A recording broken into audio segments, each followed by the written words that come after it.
Okay, so now let's move to talk about, so now you got diagnosed and emotionally devastated, like frightening, devastating, overwhelming. I can't even imagine all that you were going through in the span of weeks of time, right? Just healthy to this.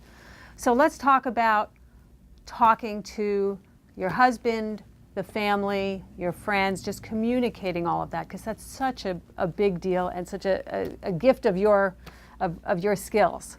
So how did you deal with your husband, who actually was away when you first got diagnosed? So ironically, he was halfway across the world. Right. And my very first call, he was going to be away for 5 days. My very first call was to that girlfriend I was telling you about. And when she was diagnosed, her husband was out of town for the weekend. She was diagnosed on a Friday. I happened to be with her at her diagnosis.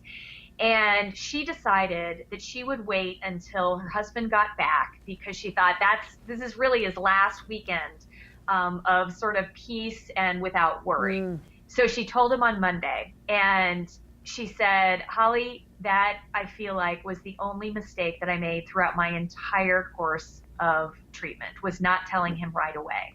So why was that? Was he hurt by that? He was hurt by that. He was hurt by that. And I think it goes to the point that cancer didn't just happen to me. It happened to my family, to my friends, and my community. So in my girlfriend's attempt to protect her husband, it was actually perceived by him as being hurtful. So she said to me, she said, you need to call him and he needs to come home. So I made the big mistake of calling him as I was driving on the freeway, which happened to be under construction, by the way, to tell him. And this was part of the not being able to see the forest from the trees and being wrought with emotion. And so I called him and I said, I just left the radiology appointment and I'm on my way to a biopsy for what everyone highly suspects to be breast cancer. And then I burst into tears.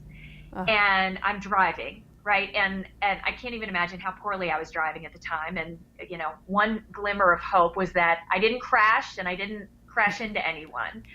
Construction kept the traffic slow. Yeah, exactly. Well, you know what? And I actually am a much more patient driver now, because if somebody is driving in a funny way, I think maybe they just got a diagnosis or maybe they're having a really bad day. So I tend to be a much more patient driver. Anyway, so my husband got on the next plane and flew home. It took him about 18 hours to get home.